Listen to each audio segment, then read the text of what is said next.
Okay, and I will, and full credit where credit is due. My approach to cooperative learning is from Roger and David Johnson at the University of Minnesota, the Center for Cooperative Learning. But today we're going to focus mostly on examples. So we're going to talk about some principles and then how they apply to examples of cooperative learning. And so we're going to start with a quick overview of why do we do cooperative learning? What is so awesome about it? Because it really is awesome. So in general, if you're using cooperative learning in class, it promotes a number of different learning outcomes. One, higher academic achievement and increased retention. There's a lot of data from the Center for Cooperative Learning that says that high functioning cooperative groups outperform the highest functioning individual performance in the class. I'm going to say that again. High-functioning cooperative groups in class outperform the highest A student functioning in class. So if you're worried using groups is going to hurt your top students who are going to excel at no matter what you do, it's going to help them too. Also promotes more frequent higher level reasoning, deeper levels of understanding and critical thinking, more on task and less disruptive behavior, greater achievement motivation and intrinsic motivation to learn, greater ability to view situations from others' perspectives, more positive, accepting, and supportive relationships with people regardless of ethnicity, sex, ability, social class, or disability differences, greater social support and social competencies, more positive attitudes towards subject areas, learning, and I put your faces right over the last word, and school, greater psychological health, adjustment, and well-being, more positive self-esteem, all kinds of things. When I visit faculty, I try and do classroom visits every semester because I find it really interesting to see how different faculty teach and all the different amazing strengths that they have. I will often see faculty who are not using all the tools at their disposal to move student motivation to engage in class. And the most frequent one I see is that they're not using motivational tools related to learning with other people. Okay. And here's a quick version of the group performance curve. How do groups do in comparison to individual performance? So on the y-axis, you've got the performance level. On the x-axis, you've got performance over time. So individual members vary in their performance. If you put them in a pseudo group, which is a very poorly structured group that doesn't really function as a group, in general, that will pull performance down. If you put people in a badly structured group, they're going to do worse together than they had done individually. But if you put them in an okay structured traditional classroom group, they're going to do about the same as they would individually. But if you put them in a cooperative learning group with high structure that through a function of the structure creates a cooperative environment, they're going to outperform the individual members. So we're going to include, we're going to talk through many examples today.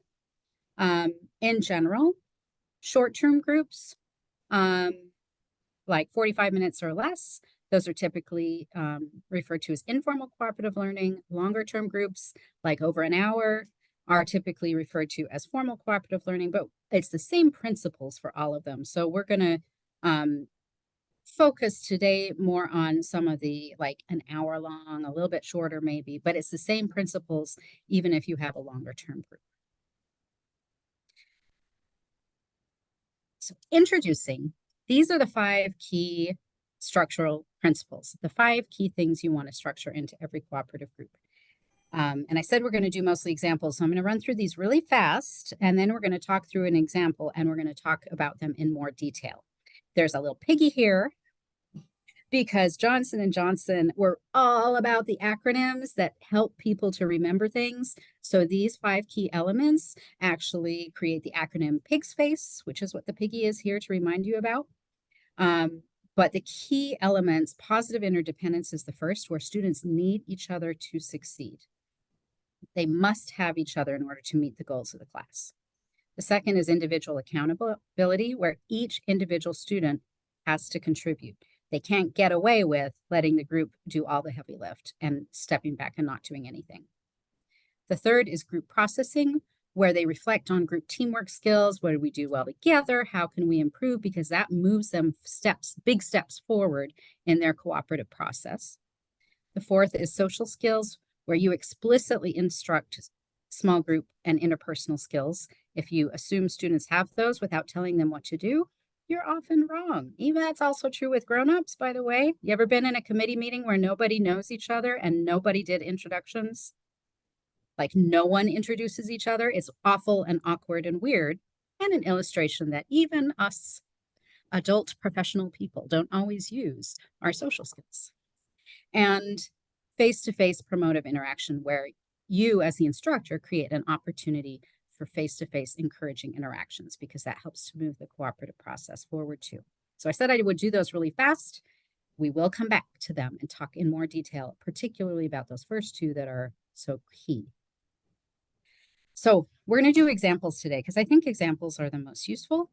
And I'm going to start with one example, which after we're done talking about it, it's going to sound so elaborate, but it's not. It's very basic. This is a basic example, a two-stage activity with homework.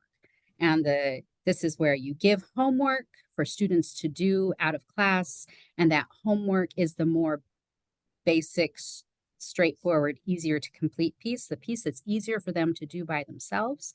Then you have them bring it to class, you add a more complex piece, you have them do that with peers in class, because in that class environment, they have more structure and support.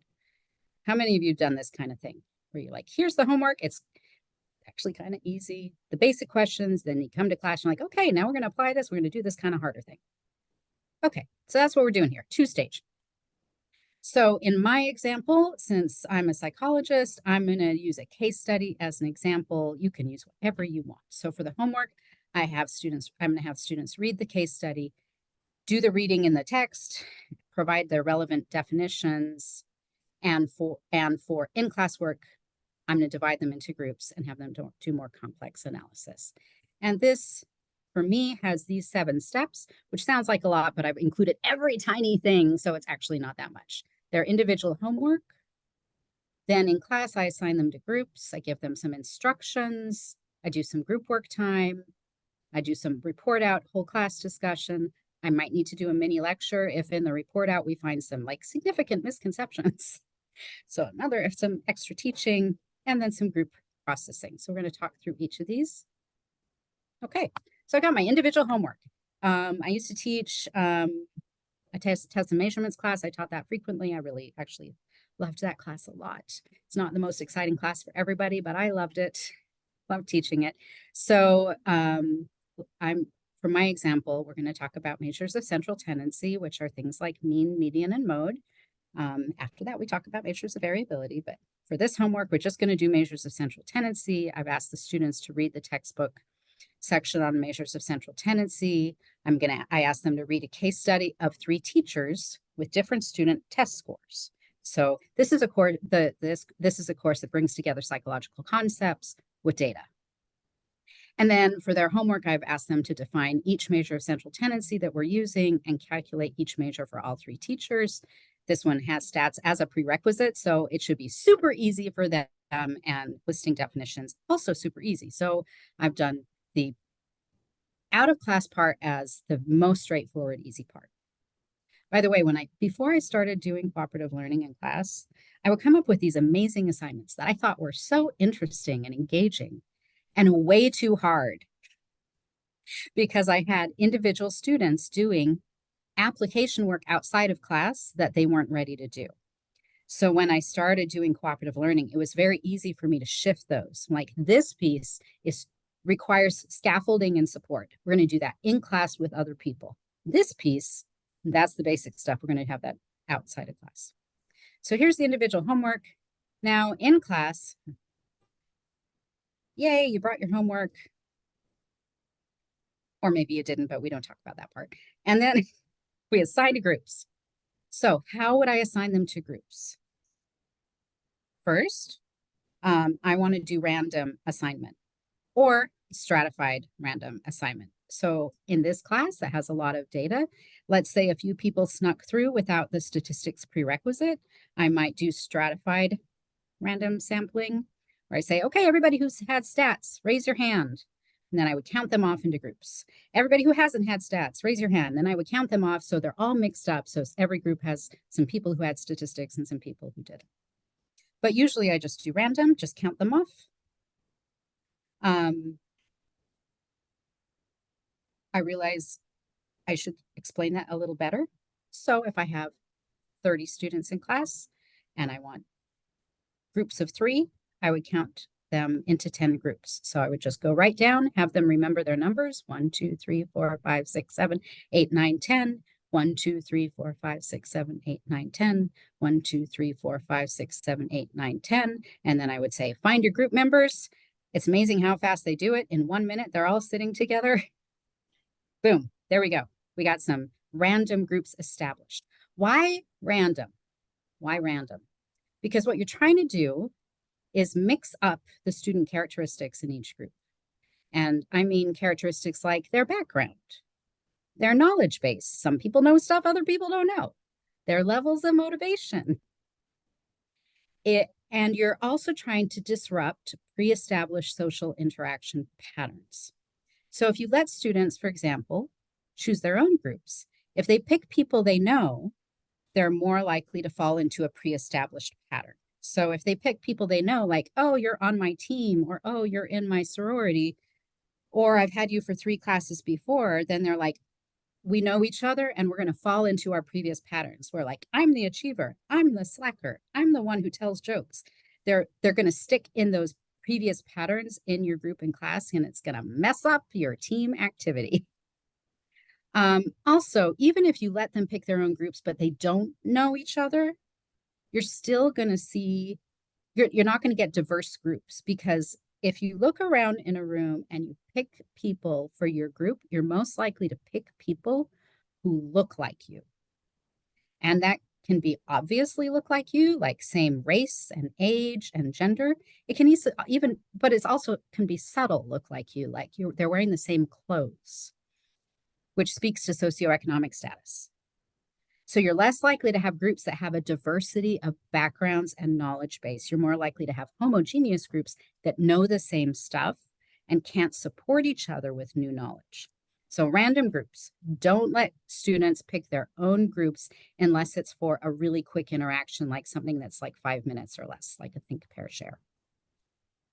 How big do you want your groups, by the way? Small. You want them small. 2 to 4, not more than 4. Why? Because if you're in class, the interpersonal complexity increases literally exponentially as you add group members. So you're trying to get people to socially interact. You put them in a group with 5 people. That's a very complicated interaction where they have to figure out how to represent themselves to all 5 people. And they get very little individual talk time, so it reduces the individual accountability.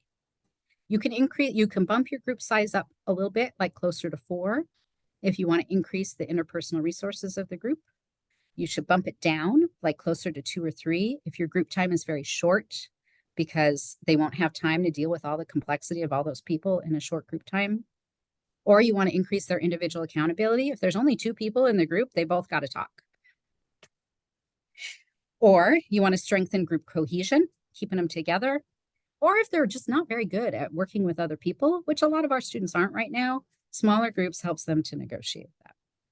So I've assigned random groups. Let's say I got a group size of 3. And then I'm going to give my introduction, my instructions for phase 2 of this homework and in-class activity. So here's my example instructions for this example assignment. I start with introduce yourself and spend a few minutes talking about your favorite sweet treat that you can get on campus. That's a made-up prompt that I can make up all kinds of things that take just a couple minutes. Why? Why would I put this in first? Because first, if you don't tell them to introduce themselves, they won't. A couple will, but most won't.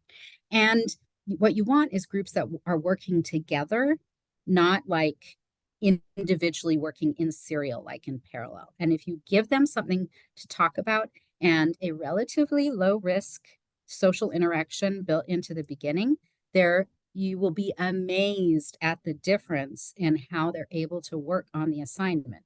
Just get them to talk for 2 minutes on whether or not they like the ice cream or the chocolate milk better and share their names, and they will do much better on the group assignment.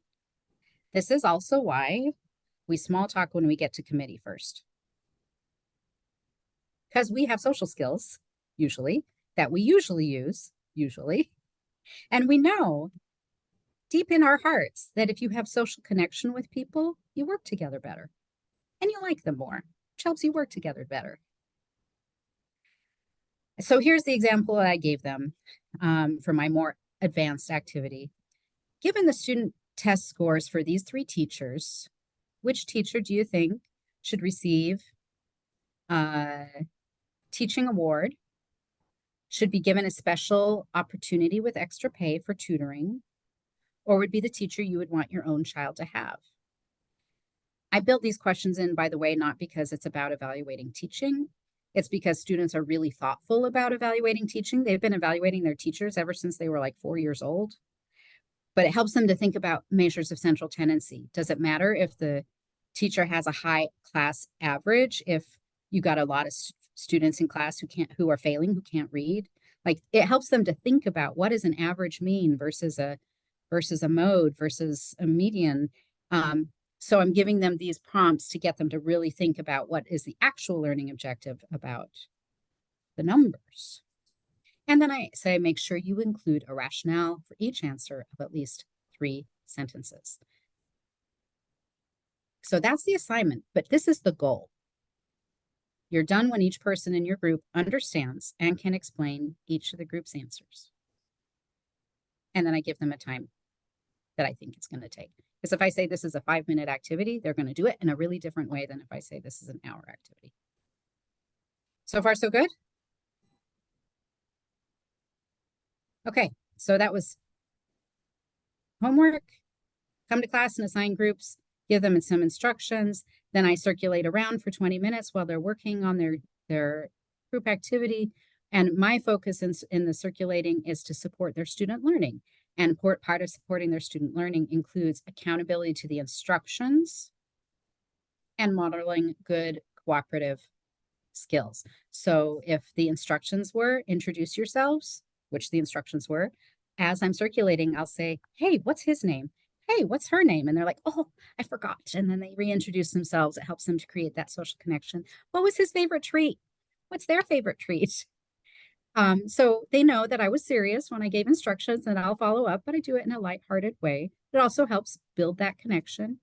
And at the same time, I'm trying to model good cooperative skills where I'm building that connection between them. And I'll also be soliciting to model good cooperative skills. Like I'll go to this group, these 2 people are talking, and then I'll ask this third one, hey, what do you think about this thing they're talking about? Pulling them together. I'll also make sure as I'm circulating around that they didn't forget that the last part here, include a rationale, is really important. That they're done when each person in the group can explain the rationale for each of their answers. So I'll kind of reinforce that, like, oh, you think this teacher should get the award. Why do you think that? And what do you think about that? So I'll reinforce. Often, by the way, at the beginning, I'll try and do a really quick circle around because there'll be like 3 groups that got really confused about the instructions. So I'll do a quick reinforcement of the instructions so that they can move forward. So that's circulating time. Then we have a bit of a whole class discussion, which is an opportunity to draw out some of the important themes in their conversation. And then I follow up on the group goal. What was the group goal? You're done when each member of the group understands and can explain. So I ask different people to explain the group's answers. And I'll do that randomly. Like, hey, what did your group think about this? What did your group think about that? Not in making it clear that I am soliciting different students to answer so that they know that I'm serious, that every member of the class should be able to do this, not just the ones who want to talk. And then I might do a mini lecture at that point if there's persistent misunderstandings about something, or if something about the class discussion suggested that one piece needs a little boost in teaching. And then I'll include some group processing time. This is particularly if it's first early in the semester. So I want them to build group work skills, or it's been a very long group activity, like maybe extending over multiple class periods so that they had more opportunity to cooperate, so they have more opportunity to learn from that cooperation. So for a quick one like this, I might say thank you to each of your group members, and let's spend a couple minutes. I want you to share at least one thing with each group member that you appreciated about them and in your work together. And remember, if these are groups of 3, 2 minutes actually is plenty for each person to share a little something. And yes, both of these things are very positive. People learn from positive feedback. You don't have to say, well, I really hated how you said blah, blah, blah, blah, blah. You can get them to start building their group skills through just positive feedback to each other. I appreciated when you added this piece that you read in the homework, or I appreciated that you made sure that I had an opportunity to talk. That helps them to build their group skills. Okay, now we're going back. Ready? 5 elements of cooperative learning. How were these each present?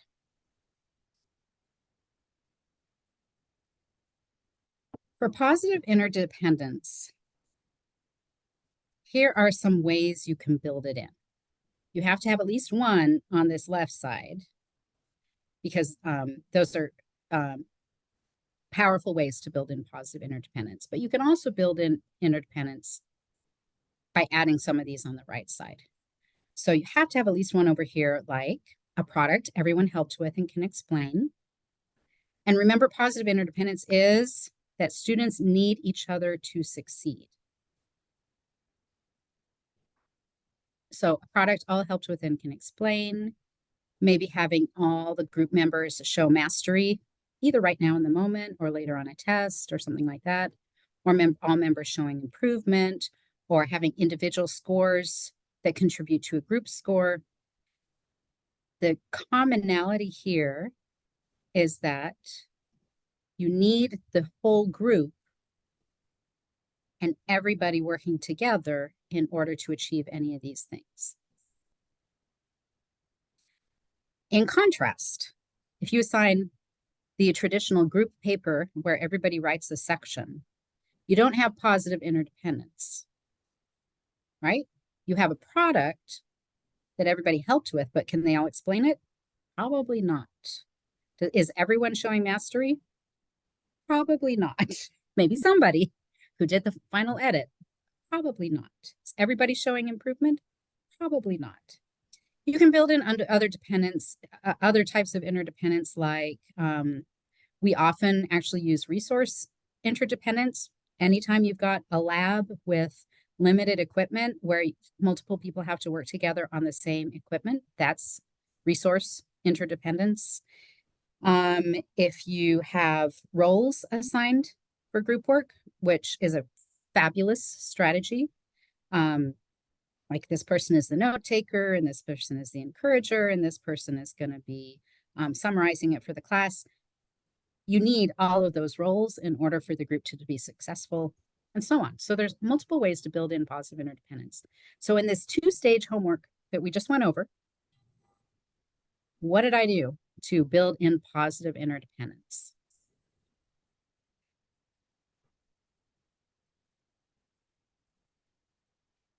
For the in-class portion.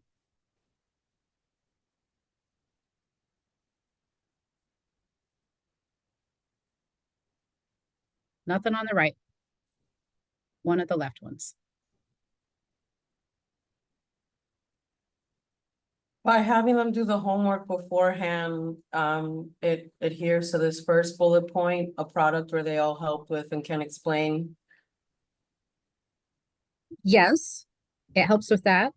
And I literally told them, you're done when each member of your group understands and can explain. I literally said that. So I built in this first piece. Everybody's helping. everybody can explain.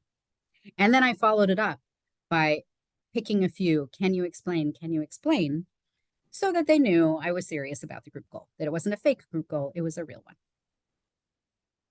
Individual accountability. Lots of ways to build that into. Here's some examples.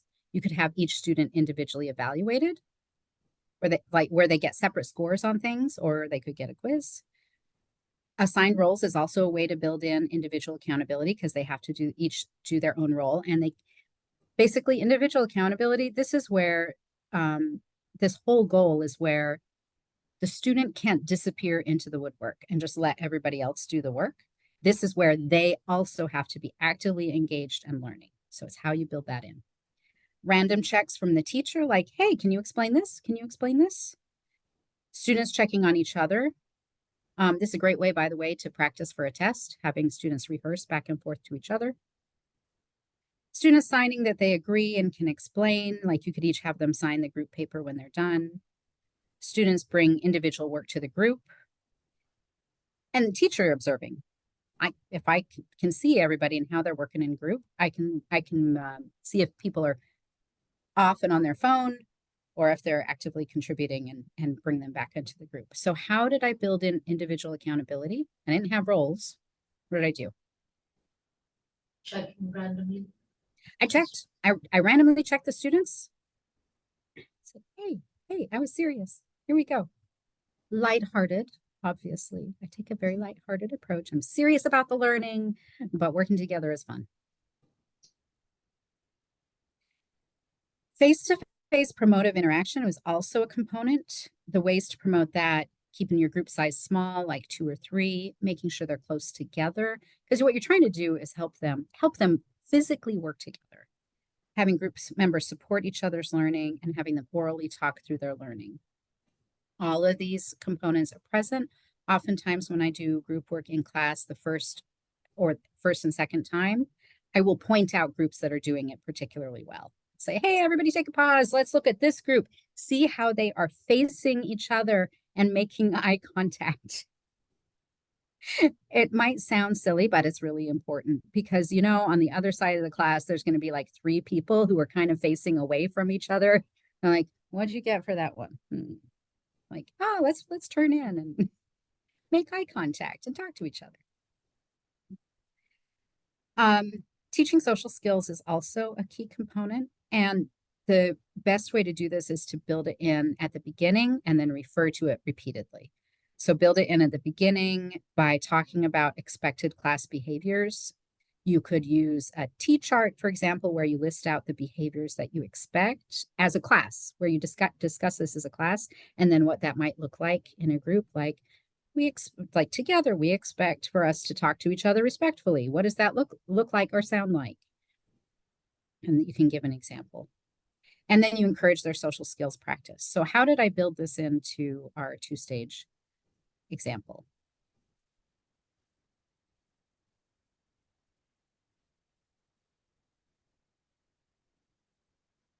Introductions and the business about sharing this favorite treat. There we go. Start with social connection. Excellent. And then group processing is the last key component where groups discuss what helped them learn, how they functioned. They might set goals for improvement. They give each other positive feedback. They might individually reflect on how they contributed to the group. The teacher can lead a discussion about group function. You can have groups celebrate their effort and success, like everybody give each other a high five and say thank you. These are not all critical for every single group activity. But if you have a long activity, it's good to work this in, sometimes multiple times. So for example, if I have groups to work together over several weeks on a project, I might introduce group processing multiple times. So after they've been working together for a week or 2, I might have them give each other some positive feedback and reflect on how they're contributing. Another week, I might have them set some goals for how they're going to get to the end of the project and how they're each going to contribute. And then at the end, maybe reflect on what helped them learn together. But if it's a short one, I might just say, hey, congratulate each other and say thank you. Okay, So far, so good. Questions? Comments? Okay, so that was our long example. We're going to do a shorter one and then some mini ones. Okay. So I don't teach GST 104, but talking to someone who does, but not Mallory. So I could have a couple of these components wrong, but this is a good example. So if you teach GST 104 and I don't have it 100% right, just using it as an example. If you GST 104, they provide instructional materials for people who teach it, but there's flexibility. So different people can do it differently. So this is kind of the framework, but different people do it differently. So GST 104 has a recommended group assignment. Now I say recommended, I mean recommended from the structure to the instructor. So the instructor can do it if they want. And this is to develop a presentation on, a career readiness competency. And the example assignment says, for this assignment, you'll work together in teams to agree on and develop a presentation about a campus resource related to one or more career readiness competencies, which they've already talked about in class, and they have a link to what they are. The campus resource your team chooses should be something you found helpful during your first few weeks as a college student. Together, you will choose a topic, create a visual presentation and handouts, and share it with the rest of the class. So that's the short version, and then they have a longer description. And here are some of the recommended components that instructors can use. One is defined group roles, like this person is the note taker, or this person is the researcher, or this person is organizer who keeps everybody wrangled and keeps track of the goals for the group, and so on. Another recommended component is that the teamwork occurs in class, not out of class. They have lots of assignments to do out of class, but this team piece just happens in class. And it's spread over several class sessions, and it has scaffolded components. So, like, for example, they're supposed to include citations in their presentation. So there's a mini lecture in class on citations, on finding them and adding them to the presentation. And then there's time in class for the group to work together to find research foundation for their presentation and build in the citations. And students are graded both as a group and as individuals. So their individual component is graded, and the group component is graded. Okay, so there's the basic structure. So let's not talk about all 5 right now. Let's talk about the first 2, these really critical ones. How are positive interdependence and individual accountability built in to this assignment?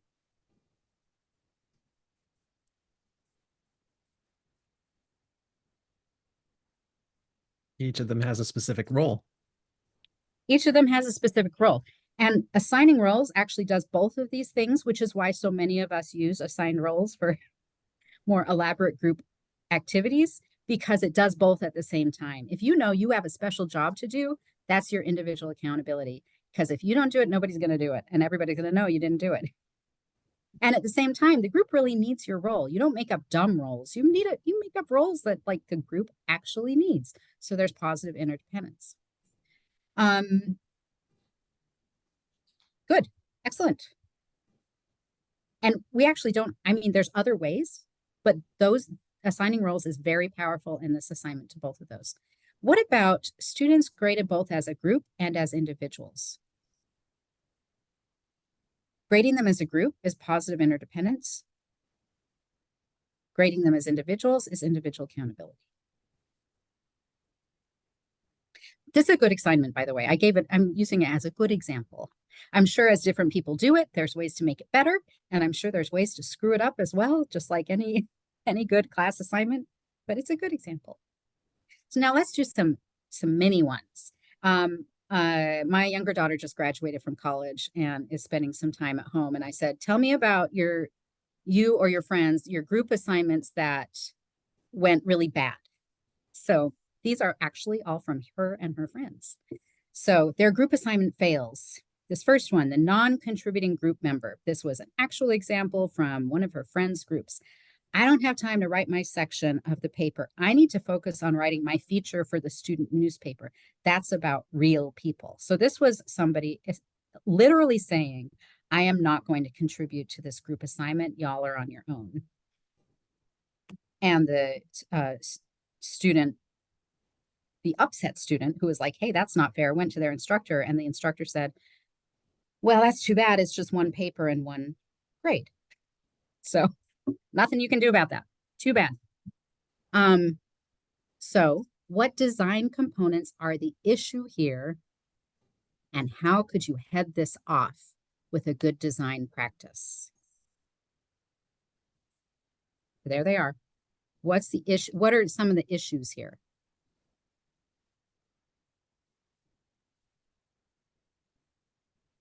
Both the positive interdependence and the individual accountability. They're both missing, right? The student can say with impunity, I'm not going to do this group assignment. And it doesn't hurt the group beyond them being mad and having to kind of pick up the slack for her. But they don't actually need her to achieve the group goal. So she can step away and it doesn't hurt the group goal. So there's not positive independence. There's not individual accountability. It also sounds like there were some missing opportunities for group processing, for some feedback along the way, and maybe those other two are also struggling. So what might you do to head this off with good design?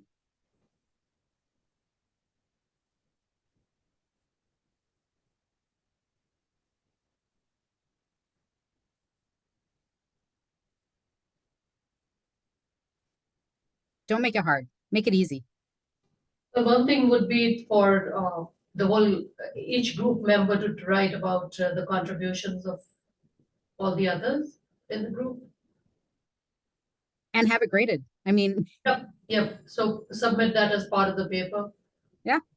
so there should be if you have an individually graded component,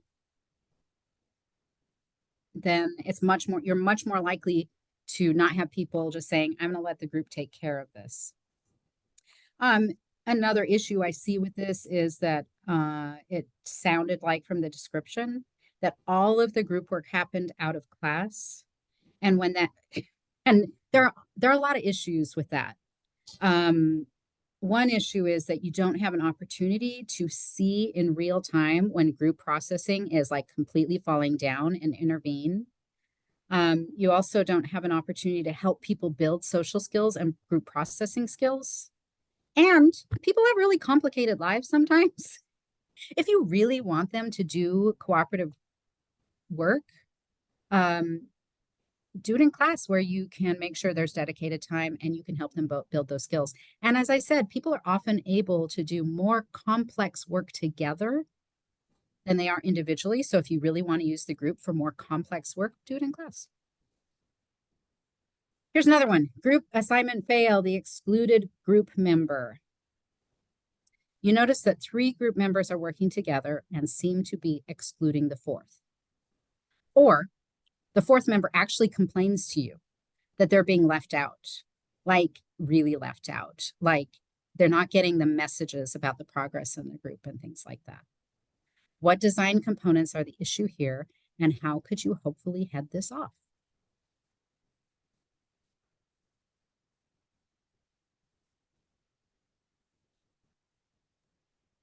You can assign group roles from the onset. That way everyone knows what part they're contributing and it mitigates the risk of just ousting one person altogether. Exactly. So each person has a special role. So you can't leave one out because they actually have a special role. When I hear this, I've seen this also. When I visit class occasionally, I'll occasionally see this happening. And it screams to me that this group selected their own group members. These are not randomly assigned group. This was like, hey, you and me. Yeah. Where those 3 people probably knew each other outside of class or are very similar in some ways. And the 4th person may have gotten added late or was like the odd one out from the beginning. So if you let people select their own group members, this kind of weird splitting is much more likely to happen. Another issue here is the group size. With 4 members working together, this is a much more interpersonally complex situation. And it sounds like the task doesn't really require 4 people. If 3 people can do it, your group size is maybe too big. And so you set up a group where someone can be left out also by not having roles that you've set up so that it's more easy for people to get excluded. So how could you have this smaller group size, randomly assigned groups, think about roles or some other way to build positive interdependence? Another group assignment failed. This is from my daughter's friends. The rude group member. A male group member kept calling the other group member, who were all women, girls, even though someone told him not to do that anymore because they found it insulting, and he kept doing it. So what design components are the issue here, and how could you hopefully head this off? This was not the only thing he said. There were other things, but this was like the bellwether of like, what? And he was clearly doing it to be rude. It wasn't just a habit or like someone who didn't speak English very well, who didn't understand the difference between using different words to refer to women. There's our, what do you think? You have to set social norms. There, that's it. So if you talk about social norms at the beginning of the class, like here's our framework, including respect, it gives you a wedge in of when you start to see problematic interactions to refresh. Plus, if you give them a little group processing time here and there, what are we doing? What's working in this group? It gives people an opportunity to say, hey, I really appreciate it when you refer to me, when you use respectful language with me like this and this and this. Also, if you're doing group work where you can see it, you can intervene and head things off a little bit this way and that. Now, in each of these, I did say, how can you hopefully head this off? How can you hopefully head this off? It doesn't mean it's going to be a complete panacea, that if you use an excellent group structure, that none of this is going to happen, but it's going to make it much, much, much less likely for it to happen. And then you can get in there real, on the early end and help to intervene. So I had an excluded group member years ago, because this actually very rarely happens in the groups that I work with, but this was someone who was really severely depressed, and like her hygiene had really dropped. She was having a really difficult time making eye contact with people. Like, she was severely depressed, and getting to class was like a minor miracle for her when she was able to do it. And her group members just didn't know what to do. They didn't know how to interact with someone who wouldn't look at them or talk to them, who would just sit. So that's not something you can group structure out. You can't help her have a mental health turnaround with good group structure. But it is less, they did respond very compassionately to her. And they expressed appreciation when they saw her, and like they said they were happy to see her in class. And I did have to work with the group individually just to say, hey, thanks for continuing to include her, and like figuring out an individual solution, like how to like get these little tenuous threads of pulling her back into kind of the social connection of the class, while really recognizing that she was in a very, very difficult place. So yes, there are ways to make this much less likely to happen in most typical situations. Similarly, with something like this, if you've got someone who is being like abusive to their group members, this is not the solution. There are other ways to deal with that, but you can make it less likely through talking about social skills, building those in, and building in the group processing. Now, just a few closing tips. We talked about keeping the group small. I'm saying it again, keep your group small. Second one, we talked about assigning students to randomized groups. I'm saying it again, use random groups for anything that's longer than a few minutes. If it's just a few minutes of like, turn to your neighbor and talk about like my favorite. Any questions? No questions? Okay, turn to your neighbor and ask them a question about what we just talked about. Boom, everybody has a question. I don't randomly assign that. That would take forever. Plus, I'm only going to have them talk for like 2 minutes. Not a problem. But a randomized group is for things that take longer. Plan your cooperative lessons with care. If you make sure you have the 5 components, but especially positive interdependence and individual accountability, and it doesn't have to be hard. You can literally say, your group is done when everybody can understand and explain this, and I'm going to randomly check and see if y'all can do that. You've got positive interdependence and individual accountability built in. If you can do that, they will go much, much better. Approach your extended cooperative projects or papers with special care, because the longer they work together, the more important it is that cooperation is built in. If you say your group goal is to finish this paper, that's not a cooperative goal, because they could do that all by themselves.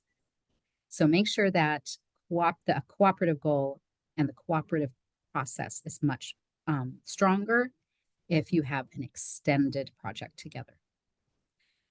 Make sure to teach interaction skills and build in get acquainted activities when they're working with new people and early in the semester where they're learning their skills that they're going to use in class. And if you use cooperation every day, they get much better, much faster. And that can mean some days you've got like a great group activity that takes 45 minutes. And on another day, it's 2 minutes of talk to your neighbor. But if you use a little bit of it on a regular basis, they get much better, much faster. And my last tip for you is if this is kind of new to you, find a partner to work with. It can be someone in this room. It could be me. It could be a colleague that you admire. But when you try, especially if you are planning an extended cooperative paper or project where you're really trying to think about the components, it may not go that well the first time, and it's good to have someone to bounce your ideas off of and say, I did these things, but this thing didn't work. And they can say, hey, but you thought you had positive interdependence, but you actually didn't. How can you build that in better? Okay. Thank you for your excellent attention and your contributions. I am going to share right now. Just give me a moment.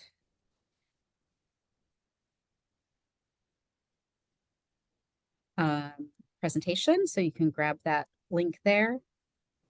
If you want, I can also email it to you. Yes? No? Yes. Yes. I will also email it to you.